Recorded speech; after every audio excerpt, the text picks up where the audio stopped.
तो क्या वाकई आप लगातार 8 घंटे तक दूसरी तीसरी मंजिल तक ईंटें फेंकते रहे थे? नहीं सर, ये तो मेरे ख्याल में किसी ने ये अफवाह ढाई है। वो कहते हैं कि मैंने अभी भी बताया कि मैं अल्हम्दुलिल्लाह बेसिकली क्रिकेट था, तो बस क्रिकेट छोड़ के मैं फिर इधर आ गया। उसके साथ साथ मैंने फ़ुटबॉल भी खेला है, कबड्डी भी खेली, और भी गेमें थी जैसे बैडमिंटन है, बास्केटबॉल है, इस तरह मैंने वो तो कम खेली, लेकिन मैंने ज़्यादा जो गेम्स खेली हैं वो क्रिकेट है, फ़ुटबॉल है और कबड्डी है। ऐसी अल्हम्दुलिल्लाह कोई बात नहीं है। मेरे वैसे जो वालिद साहब हैं वो मिस्त्री हैं, वो ये काम करते रहे हैं, लेकिन मैंने अल्हम्दुलिल्लाह जो गेम ही खेली है, क्योंकि बड़े भाई थे, उनकी ज़िम्मेदारियाँ थी, तो उन्होंने कहा आप गेम ही करें, बाकी हम बड़े हैं, इंशाल्लाह हम घर को जो वो कवर कर लेंगे। अरशद भाई ये बताएं कि मैट्रिक की डिग्री के साथ आप वापडा में 18वें ग्रेड पर कैसे काम कर रहे हैं? सर अगर देखा जाए तो मेरे ख्याल में पाकिस्तान में एक ही प्लेटफॉर्म है जो वापडा है, जो हमारे जितने भी पाकिस्तान के हीरोज़ हैं उनको जॉब देते हैं, अच्छे ग्रेड देते हैं। तो जब भी वो भर्ती करते हैं उसके बाद उनका टारगेट होता है जो पाकिस्तान में जो गोल्ड जीतेगा नेशनल लेवल पे उसको प्रमोट किया जाएगा। अगर वो आउट ऑफ कंट्री से वो तीनों मेडल से वो अगर गोल्ड होता है तो उसको मेरे ख्याल में 2 स्टेप आगे करते हैं, अगर वो सिल्वर ब्राउन्ज होता है तो 1 स्टेप उनको आगे करते हैं। तो इसी तरह अल्हम्दुलिल्लाह मैंने 2015 में वापडा ज्वाइन की, 2015 से 2022 चल रहा है। अल्हम्दुलिल्लाह मैं पाकिस्तान का चैम्पियन हूँ और मैंने तकरीबन 15 से 22 गोल्ड ही जीते हैं। तो उन्होंने मुझे प्रमोट किया और मेरे पास अल्हम्दुलिल्लाह 8 मेडल्स हैं इंटरनेशनल, और उसके साथ साथ मैंने पाकिस्तान का जो रिकॉर्ड है वो 8 दफ़ा वो ब्रेक कर दिया।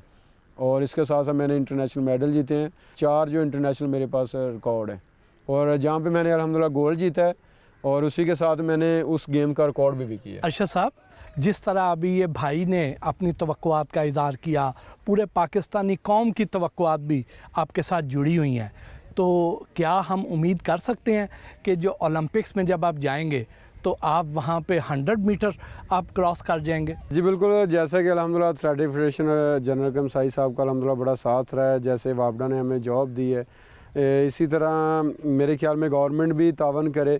तो उम्मीद है कि इंशाल्लाह आइंदा जितने भी कंपटीशन आ रहे हैं उनके लिए भरपूर इंशाल्लाह तैयारी करूँगा। जैसे भाई ने बताया कि इन सब की मेरे साथ सपोर्ट रहे, तो उम्मीद है कि इंशाल्लाह मैं ओलंपिक्स में जो है ना वो गोल्ड की इंशाल्लाह फ़ाइट करूँगा, और आने वाले वक्त में उम्मीद है कि इंशाल्लाह मैं वर्ल्ड रिकॉर्ड भी कर सकता हूँ इंशाल्लाह।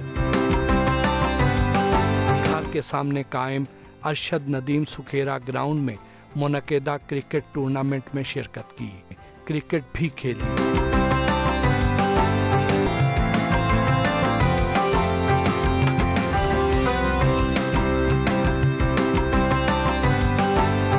अरशद साहब, भाई का तारुफ करवाएं ना। ये मेरे छोटे भाई हैं मोहम्मद अलीम, और अल्हम्दुलिल्लाह इनको भी वैसे क्रिकेट का बड़ा शौक़ था, फुटबॉल का भी, लेकिन एक जब से मैंने अल्हम्दुलिल्लाह स्पोर्ट जो अपना एथलेटिक्स स्टार्ट की है तो इनका भी इधर मैं इनको लेके आया हूँ।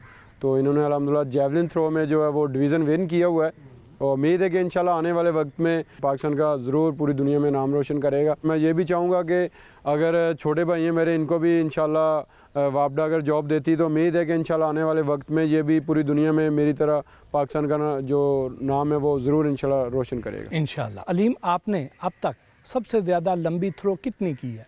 ये इधर ट्रेनिंग करते थे जिनकी वजह से मुझे शौक़ हुआ, और आगे से मैं जावलिन उठाने के जाता था, तो अल्हम्दुलिल्लाह इन्होंने ट्रेनिंग दिया और मैं तहसील लेवल, ज़िला लेवल और डिवीज़न लेवल में खेला हूँ। तो डिवीज़न में मैंने 56 बेस्ट अपनी थ्रो की हुई। तो अभी भाई ट्रेनिंग करवा रहे हैं, तो अभी ट्रेनिंग कर रहा हूँ अल्हम्दुलिल्लाह। जैसे ही कोई आगे कंपटीशन आएगा उसमें इंशाल्लाह अच्छी थ्रो करूँगा।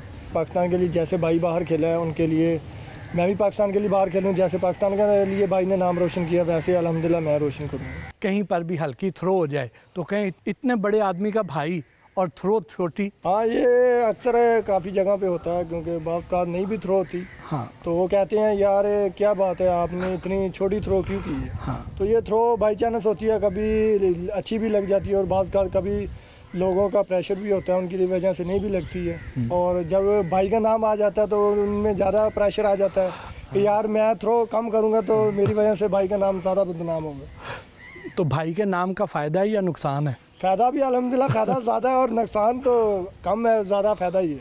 आगे अज़ाइम क्या है? जी, मैं अभी फ़िलहाल इधर खुद ही ट्रेनिंग कर रहा हूँ, इधर इतनी सहूलत तो नहीं है, तो मैं वापडा से अपील करता हूँ जब कोई भी शोबा हो अच्छा कि वो मुझे नौकरी दे, ताकि उधर काफ़ी सहूलत होती हैं, उधर मैं अच्छी ट्रेनिंग करूँगा और अच्छी ट्रेनिंग के साथ साथ ऑटोमेटिक अच्छी थ्रो भी कर सकता हूँ। तो इधर फ़िलहाल कोई इतनी सहूलत नहीं है जिधर मैं ट्रेनिंग करूँ और अच्छी थ्रो करूँ, लेकिन जितनी मुझसे हो रही है मैं उतनी ट्रेनिंग कर रहा हूँ।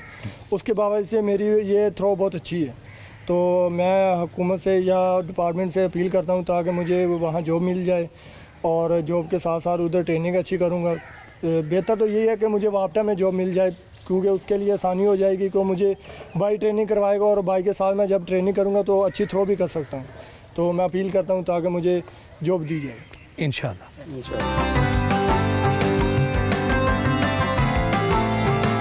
मारूफ शख्सियात ने आपको सोशल मीडिया पर मुबारकबादें भी पेश की, बल्कि बहुत सारों ने तो इनामी रकम देने का ऐलान भी किया। तो उनमें से कितने लोगों ने वादे पूरे किए और कितने सिर्फ वादे ही रह गए? जी बिल्कुल, जैसे कि मैं टोक्यो ओलंपिक्स के बाद आया तो वकास जका साहब हैं, माशाल्लाह उन्होंने स्पेशल टाइम निकाल के वो एयरपोर्ट पहुँचे लाहौर कराची से विद फैमिली। तो उन्होंने अल्हम्दुलिल्लाह वादा पूरा किया था। तो इसी तरह टोक्यो ओलंपिक्स के बाद भी जिन्होंने वादा किया था अल्हम्दुलिल्लाह उन्होंने पूरा किया था। इस बार भी जिन्होंने वादा किया है तो कुछ जो है उन्होंने वादा अपना निभा दिया है। उन्होंने मुझे अल्हम्दुलिल्लाह जो उन्होंने कहा था वो मुझे उन्होंने हौसला अफजाई की है। तो मेरे ख्याल में अभी ज़्यादातर जिन्होंने वादा किया अभी तक उन्होंने पूरा नहीं किया, लेकिन मैं कहता हूँ कि जिन्होंने वादा किया है तो मेरी वो अगर हौसला अफजाई करते तो इंशाल्लाह आने वाले वक्त में उम्मीद है कि इंशाल्लाह मैं भरपूर और भी तैयारी करूँगा। हुकूमत की तरफ से आपकी क्या माली इमदाद की गई? गवर्नमेंट की तरफ से अभी तक उन्होंने इतना फैसिलिटीज़ किया है। मैं कहता हूँ कि जैसे कि हमारे इंटरनेशनल प्लेयर्स को जैसे फैसिलिटीज़ किया जाता है इसी तरह मुझे भी अगर वो करें तो अभी पाकिस्तान स्पोर्ट्स बोर्ड ने वज़ीर आज़म साहब ने हमें 50 लाख जो है वो उन्होंने इनाम दिया है। तो इसी तरह मैं कहता हूँ कि ये जो पॉलिसी है गेम की, जितने भी हमारे हीरोज़ हैं उनको ये पॉलिसी के तहत उनको प्राइज़ देते हैं। तो मैं कहता हूँ कि ये पॉलिसी को बढ़ाया जाए ताकि आइंदा भी जितने कंपटीशन आ रहे हैं उनके लिए जो दूसरे हमारे हीरोज़ हैं वो भरपूर तैयारी कर सकें। तो यही एक जो है स्पोर्ट्समैन के लिए एक हौसला अफजाई होती है, जो उनको इनाम से नवाजा जाता है तो वो आगे जो है वो अपनी मेहनत को जारी रखता है। दीगर ममालिक के जो एथलीट्स हैं जिनके साथ आपका इंटरनेशनल लेवल पर कंपटीशन होता है, वो जब कोई गोल्ड मेडल जीतते हैं तो उनकी हुकूमतें उनको कितने इनामात से नवाजती हैं, उनको किस किस्म की मराहत दी जाती हैं, क्या क्या सहूलियात दी जाती हैं? तो उनके साथ अगर कंपेयर किया जाए तो हम कहाँ पे खड़े हैं, वो कहाँ होते हैं? जैसे कि आउट ऑफ कंट्री के जितने भी एथलीट्स हैं और अल्हम्दुलिल्लाह गोल्ड जीते हैं, सिल्वर जीते हैं, ब्राउन जीते हैं, मेरे ख्याल में हमें उतनी हौसला अफजाई नहीं हमारी की जाती जैसे आउट ऑफ कंट्री के प्लेयर जो गोल्ड जीतते हैं, मेडल जो भी जीते हैं। तो मेरे ख्याल में हमारा और उनका ज़मीन आसमान का फ़र्क है। ट्रेनिंग का भी, फैसिलिटीज़ का अगर देखा जाए तो, इनामात का अगर देखा जाए तो बहुत फ़र्क है। तो अगर देखा जाए तो वो उनको हर अपना फैसिलिटीज़ मिलती है तो अल्हम्दुलिल्लाह वो देखें कि हर गेम्स में वो मेडल ज़रूर जीतते हैं, यहाँ तक कि वो ओलंपिक्स में भी मेडल जीतते हैं। तो मैं कहता हूँ कि इसी तरह हमें भी प्रमोट किया जाए, हमें भी फैसिलिटीज़ वर्ल्ड लेवल की दी जाए। तो उम्मीद है कि इंशाल्लाह आने वाले वक्त में हम भी इसी तरह जो है पाकिस्तान का पूरी दुनिया में जो वो नाम रोशन करते रहेंगे।